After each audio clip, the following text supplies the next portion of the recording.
Deus abençoe muito a vida de cada um de vocês. Obrigado por mais uma vez estarmos juntos. Eu tenho certeza que Deus vai falar ao nosso coração. Amém, amados? Amém?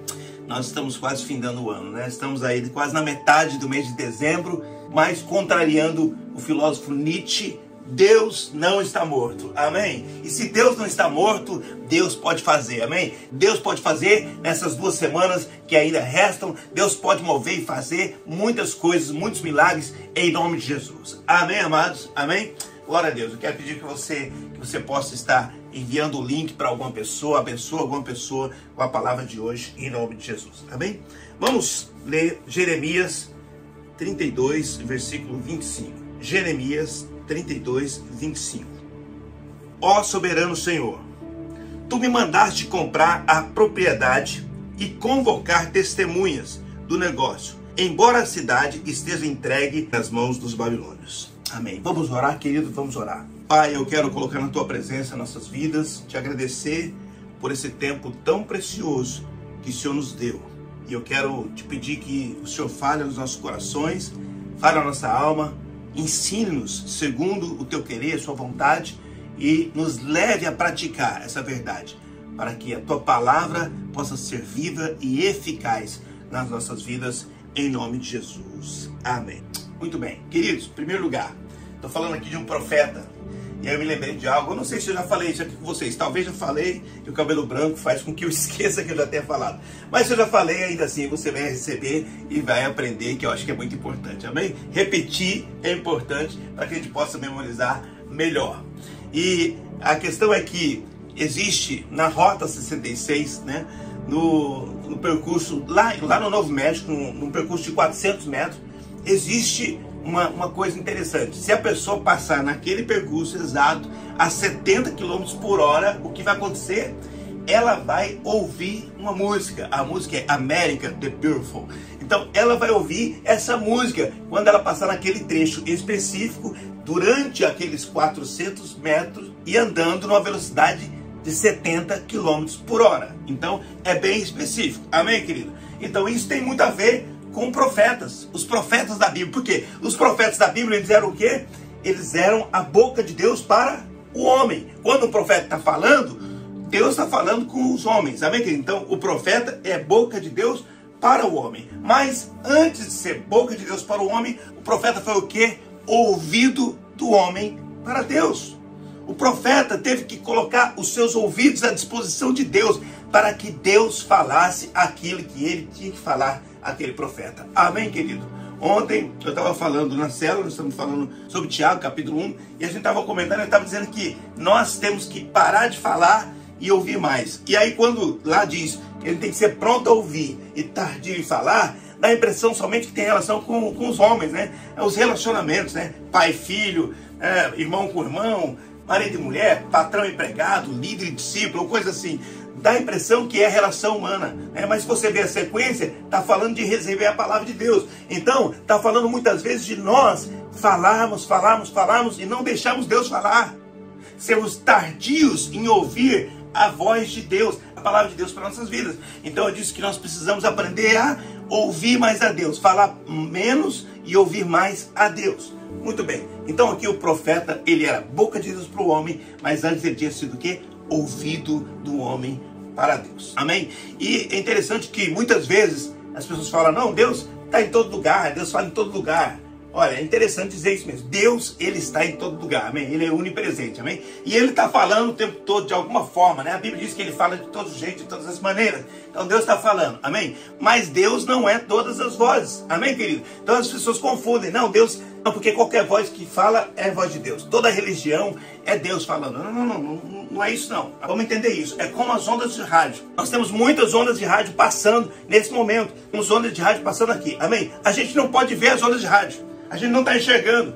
Então, para ouvir uma rádio específica, uma voz específica, uma direção específica, a gente tem que sintonizar. Assim como aquelas pessoas que estão passando naquele trecho da Rota 66, estão fazendo aquele percurso de 400 metros, estão numa velocidade de 70 km por hora, é só assim que elas conseguem ouvir a música. Assim também, nós temos que estar no lugar certo, no percurso certo, andando na velocidade certa para que a gente possa ouvir a Deus. É assim que funciona. Por isso que muitas vezes Deus está falando e a gente não está ouvindo, porque Deus está transmitindo, mas a gente não tem o receptor regulado, sintonizado. Então o profeta era esse cara que às vezes era tido como maluco, sabia? Os profetas muitas vezes foram tidos como malucos. Esse cara está doido, ele não está dizendo coisa com coisa, né? A família de Jesus um dia achou que Jesus estava doido. Por quê? Porque Jesus falava coisas que eles não compreendiam. E porque eles não compreendiam, eles achavam, isso é loucura. Então, geralmente, aquilo que a gente não entende, aquilo que não faz sentido pra gente, aquilo que não é lógico, a gente denomina loucura. E o que acontece muitas vezes é que Deus está falando, mas Ele está falando de um jeito que a gente ainda não aprendeu a reconhecer a voz dEle, a palavra dEle, a direção dEle, e a gente acha que loucura. O profeta era isso, né? Mas aí então, Deus traz para o profeta, que é esse cara fora da caixinha, que é esse cara que é louco, Deus traz uma palavra para ele. Qual é a palavra que Deus traz? Deus traz, compra um campo, ou compra um terreno.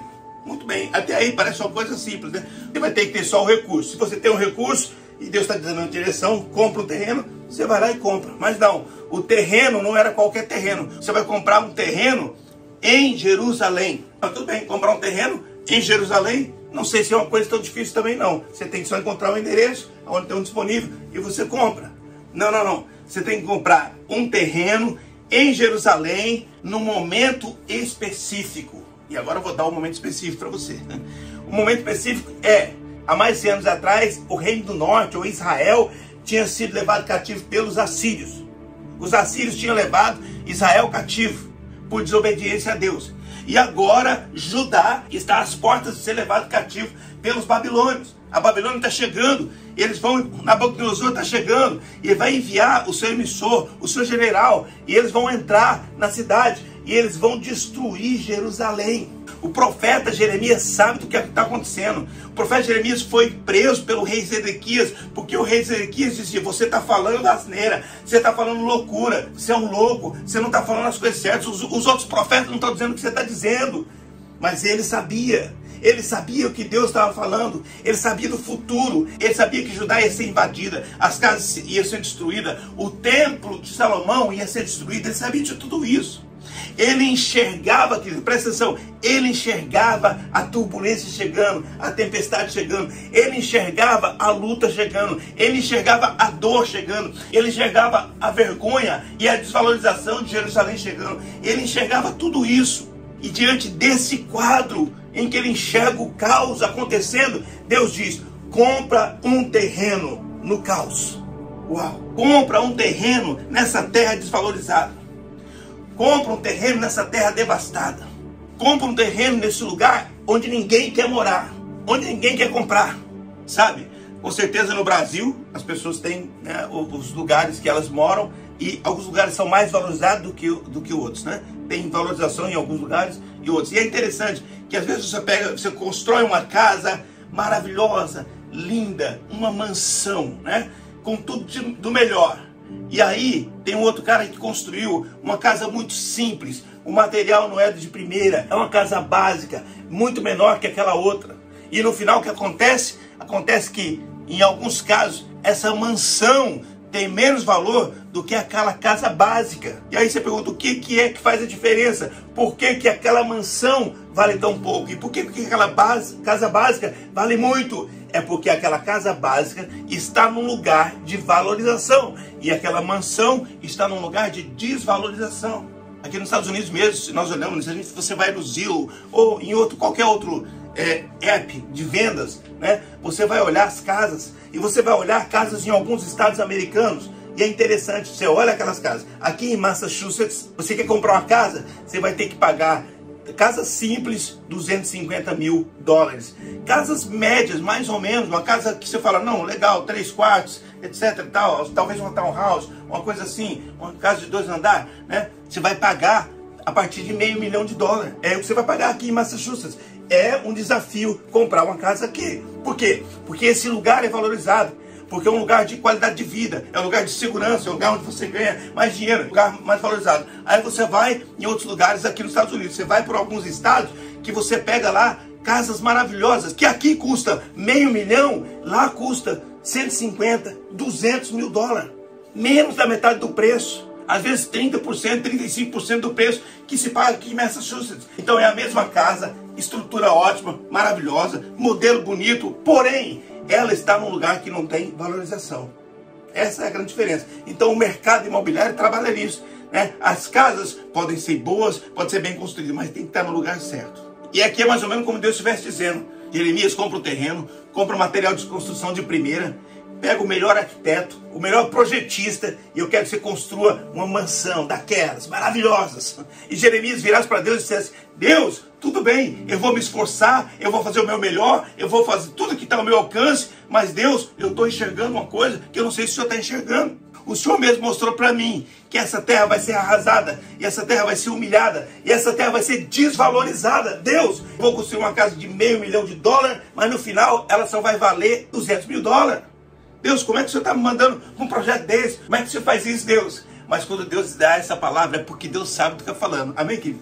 Quem sabe que Deus sabe do que está falando? Amém? Deus sabe do que está falando. Essa é a grande questão. Essa é a grande diferença. Deus sabe o que Ele está falando. Nós aqui não sabemos. Nós não temos entendimento. O profeta, engraçado, que coisa interessante. O profeta, ele enxerga o que Deus está falando. E muitas vezes ele enxerga, mas ele enxerga limitado. Porque Deus entrega a revelação como Ele quer. Então muitas vezes Deus entrega uma revelação e o profeta enxerga e fala: uau, que coisa que Deus vai fazer. E está aí às vezes um ano depois dele. Ninguém está enxergando, mas ele está enxergando. Deus deu a possibilidade de ele enxergar. Mas Deus deu um ano.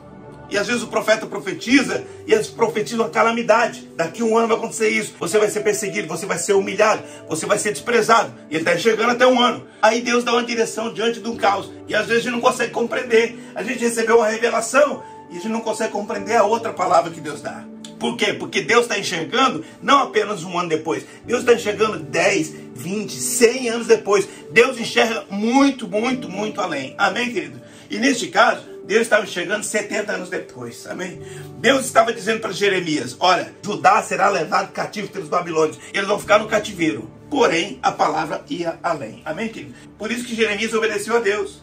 Ele diz aqui, soberano Deus, tu mandaste eu comprar propriedade e convocar testemunha. Tinha que ter testemunha. Tem pessoa que vai ver o que a gente está fazendo. Que coisa tremenda. Porque a gente profetizar, às vezes, para a gente mesmo é uma coisa. Profetizar diante das pessoas é outra. E Deus fala: convoca testemunhas para ver aquilo que você está fazendo. Muito bem. E aí ele diz assim: embora a cidade esteja sendo entregue nas mãos dos babilônios. Deus, diante do caos, o Senhor está me mandando fazer isso. Diante do caos, o Senhor está me mandando fazer isso. Mas eu vou fazer, porque eu sou obediente. Amém, querido?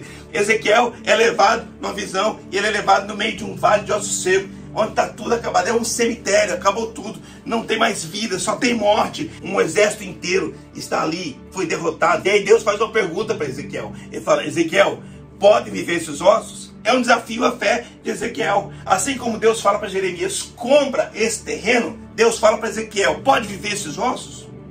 Assim como Deus diz: pode reviver esses ossos para Ezequiel, Deus fala para Abraão: deixa a sua terra e a sua parentela. Ou seja, é desafio para a nossa fé.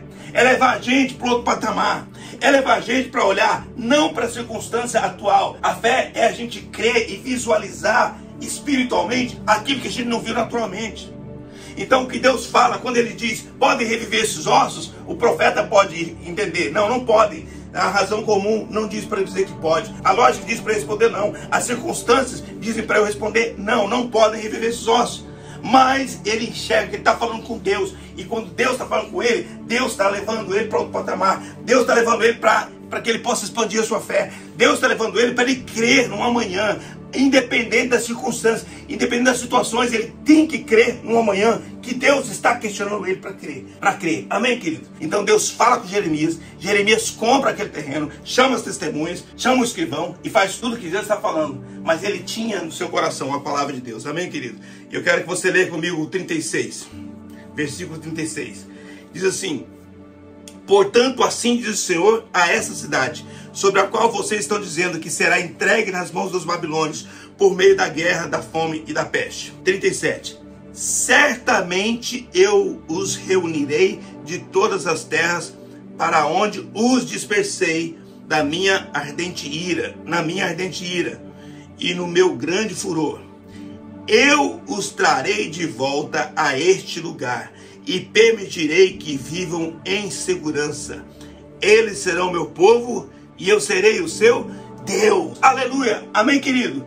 É isso que Deus estava dizendo. Deus estava dizendo, você vai comprar um campo neste lugar. É um lugar arrasado, é uma terra em caos, é um lugar envergonhado, humilhado, desvalorizado. Você está enxergando esse quadro, verdade? Mas eu quero te dar a minha razão, a razão divina que eu tenho mandado você comprar esse campo. Porque você vai comprar esse campo e ela vai ser desvalorizada por um tempo. Mas depois eu entrarei e eu farei a minha obra, eu cumprirei a minha vontade, será levantada, será valorizada. Eu vou trazer de volta todo o valor que eu já dei a essa terra e ela por alguma razão desprezou. Mas eu vou trazer de volta porque ela vai se humilhar, ela vai entender, ela vai crer, ela vai se converter e eu vou valorizar novamente. Amém, querido? Satanás quer sempre levar os nossos olhos, levar a gente a focar no caos. Então ele quer que você enxergue a sua Jerusalém acabada, desprezada, desvalorizada. E qual que é a sua Jerusalém? Para muitos, a Jerusalém é a sua empresa. A empresa que esse ano todo passou por situações difíceis, por lutas, passou por crises, e aí, diante desse quadro, ela está indo de mal a pior. Talvez a sua Jerusalém seja a tua empresa que estava indo bem, que estava tudo funcionando bem, mas agora, nos últimos meses, diante das notícias difíceis, diante da dificuldade, ela teve que fechar as portas. Aqui, né, quantas portas fecharam? A gente vai nos malls, né, nos shoppings, né, e aí a gente encontra muitas lojas fechadas. Lojas que não resistiram a todas as circunstâncias do coronavírus e as crises que aconteceram. A gente está enxergando isso. A gente enxerga a crise no ar, a gente enxerga a crise nos combustíveis, a gente enxerga as crises nos alimentos. Quando a gente vem do mercado, está pagando, né, 30% talvez mais do que pagava antes. A gente enxerga tudo isso, toda a crise. Há uma crise mundial. Então, às vezes, a sua empresa teve que fechar. Às vezes, a questão é familiar, né? Às vezes, seu casamento, ele entrou num patamar que ele está indo de mal a pior. Você não consegue encontrar soluções. Você não consegue encontrar respostas. Você está lutando, tentando, mas você não está conseguindo. E aí você fala uma palavra e é mal entendido pelo cônjuge. Aí você tem uma atitude, a mulher não entende, o marido não entende. Aí você fala A, ele entende B. Né? Ele não tem mais paciência, aí a coisa está deturpada, existe uma confusão, uma dificuldade de compreensão. E aí você não sabe o que eu vou fazer. Crise é justamente isso. Eu não sei o que vou fazer. Não sei o que vou fazer no meu casamento. Às vezes a questão é familiar. É questão de pai com filho. É a dificuldade de diálogo. Muitas vezes nós, pais, achamos sempre que temos razão e batemos naquela tecla. Eu tenho razão nisso, naquilo. E a gente quer impor a nossa vontade de qualquer forma. E os filhos, que já são uma outra geração, nasceram no outro tempo, compreendem as coisas de forma diferente, eles também querem impor o jeito deles de pensar. A gente encontra a crise familiar nisso, quando os filhos têm uma forma de pensar, os pais têm outra forma de pensar. Às vezes a gente tem uma forma de pensar que é a forma de Deus, da Bíblia. Então a gente vai colocar aquela forma e acabou. E é isso mesmo. Nós não vamos negociar, né, querido? Nós não negociamos. Eu não negocio, né? A Esther não negocia. A gente sempre está falando com as nossas filhas. Elas têm o caminho delas, que elas escolhem, são maiores de idade. Naquilo que a gente pode intervir, a gente intervém. Mas naquilo que a gente não pode intervir, elas têm decisões próprias. E têm respostas próprias. Têm consequências próprias. E assim elas vão aprendendo com a dor, com a dificuldade, com a luta. E às vezes também acertando e mostrando pra gente que muitas vezes a gente está errado em algumas circunstâncias. Então, pais e filhos têm isso também, as dificuldades. Às vezes, a sua dificuldade são com pessoas. Às vezes no trabalho, né? Às vezes dificuldade com as pessoas. Você não consegue se relacionar como você gostaria. E aí as coisas não acontecem, não sucedem como você gostaria. Às vezes os sonhos que você tinha, você viu eles serem derrubados pelas circunstâncias da vida, né? Então você olha e você fala, puxa, eu queria ter realizado isso, eu não consegui. Esse ano eu lutei tanto para que isso acontecesse e não aconteceu. Às vezes aconteceu acidentes no percurso, você perdeu coisas. E aí a gente vai olhando tudo isso e é um caos, é uma dificuldade. E é como Jeremias olhando, né, olhando e dizendo, meu Deus, tá aí, tem toda uma coisa ruim acontecendo, tem todo um caos se aproximando. E aí Deus manda eu comprar um campo. Sim, Deus te manda comprar um campo, amém? Deus te manda comprar um campo. Por quê, querido? Porque o campo significa existe uma resposta no futuro que Deus tem para minha vida, amém? Existe uma resposta amanhã que Deus tem, sabe? Satanás mostra todo o caos, Deus não deixa de mostrar o caos. Deus mostra o caos, amém, querido? Deus faz você enxergar toda a dificuldade, todo o problema. Só que tem uma diferença, o diabo mostra até o caos. Deus mostra o caos e depois do caos. Deus diz, compra um terreno diante do caos. Compra um terreno diante da luta, da dor. Compra um terreno diante da derrota. Compra um terreno diante da vergonha, da humilhação. Compra um terreno diante da desvalorização. compre um terreno diante de todos os problemas, porque esse terreno é a tua semente de fé. Você está dizendo que você crê em mim, você está dizendo que você acredita que eu vou fazer algo, você acredita no meu milagre, você acredita no meu poder, você acredita que eu posso fazer diante do caos, você acredita na restauração, você acredita que eu vou levantar aquilo que está caído, você acredita que eu vou restaurar aquilo que está destruído. Quando Deus te leva a comprar o campo e você compra, você está dizendo: Deus, eu creio no Senhor, eu creio que o Senhor pode levantar minha empresa, eu creio que o Senhor pode restaurar o meu casamento, eu creio que o Senhor pode mudar os meus relacionamentos, eu creio que o Senhor pode mudar o meu futuro, eu creio que o Senhor pode reviver os meus sonhos, eu creio que o Senhor pode ressuscitar os meus Lázaros. Eu creio, amém, querido? Quando eu decido ouvir a voz de Deus, num comando que às vezes parece loucura, eu decido dizer: Deus é meu Senhor, Deus é minha fortaleza, o Senhor é meu pastor, nada me faltará. Ainda que venham as lutas, ainda que venham as dificuldades, eu sei que Deus tem uma resposta para a minha vida. Ainda que hoje eu tenha uma cruz pela frente, amanhã eu tenho um paraíso que Deus preparou para a minha vida. Ainda que exista um preço a ser pago hoje, amanhã tem um prêmio que Deus vai me entregar em nome de Jesus. Amém, querido?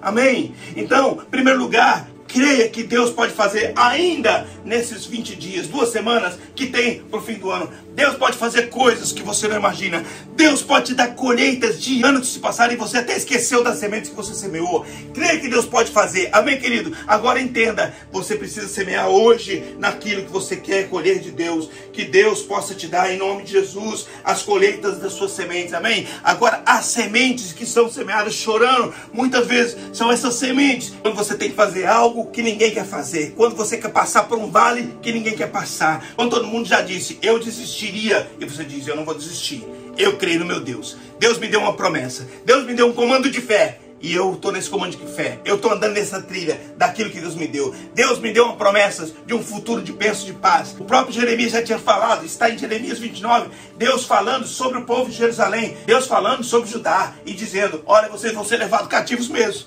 e vocês vão plantar vinhas lá, vocês vão construir casas, vocês vão viver, e depois de um tempo eu vou trazer vocês de volta. Deus já estava dizendo para eles, Deus já estava falando toda essa circunstância, e aí ele diz: eu sei, Deus estava falando para o povo: eu sei quais os pensamentos que eu tenho a respeito de vocês, são pensamentos de paz e não de mal, né? Meus planos para vocês é coisa boa, é para dar o fim que vocês esperam. Agora a pergunta é: qual é o fim que a gente espera?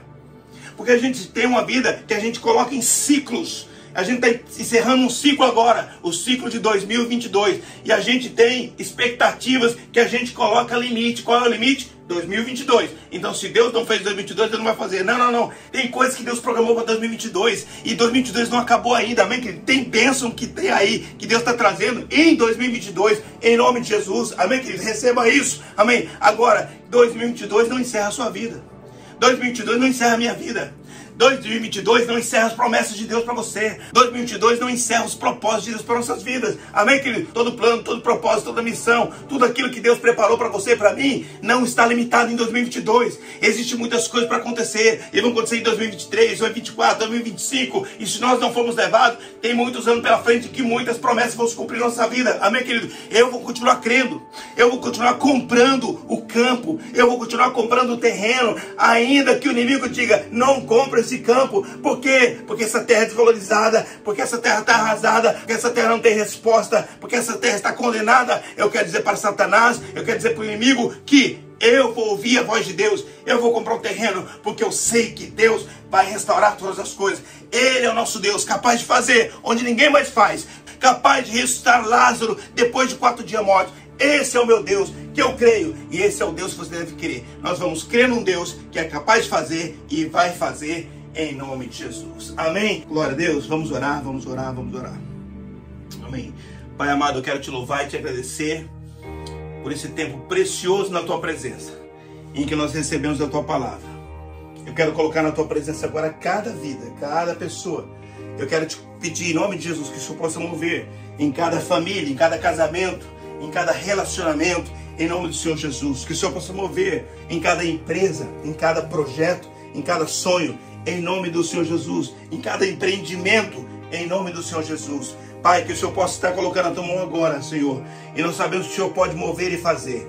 Senhor, e assim como o Senhor fez com Jeremias, fazendo com que ele comprasse um terreno diante de um caos, fazendo que ele tivesse uma atitude de fé diante de um quadro de ruína. Senhor, é assim que eu creio que o Senhor pode fazer e mover. E eu quero te pedir em nome do Senhor Jesus, que o Senhor possa transformar nossas circunstâncias, começando pela nossa fé de crer nas tuas promessas, de crer nos teus milagres, com a nossa fé e semeia a colheita do Senhor, do milagre, em nome de Jesus. Pai, eu coloco na tua presença agora as famílias, aqueles que necessitam de um milagre na família, põe a tua mão em nome do Senhor Jesus. Aquele que precisa, Deus, de uma resposta no casamento, que o Senhor possa enviar essa resposta em nome de Jesus. Senhor, aquele que está precisando de uma resposta financeira, que o Senhor possa mover e fazer de forma que eles possam entender o teu cuidado da vida deles, em nome de Jesus. Envia, ó Deus, da tua resposta, envia prosperidade, envia socorro, envia livramento, em nome do Senhor Jesus. Deus, que o Senhor possa estar abençoando as nossas vidas, segundo essa palavra, e que possamos entrar essa semana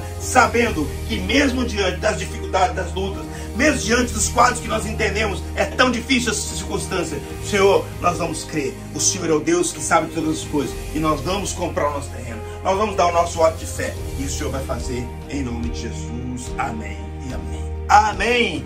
Glória a Deus. Receba essa palavra na sua vida, em nome de Jesus. Compre o campo, compre o terreno que Deus está mandando você comprar. Tenha a ação de fé que Deus está mandando você fazer, em nome de Jesus. Amém? Deus te abençoe, em nome de Jesus.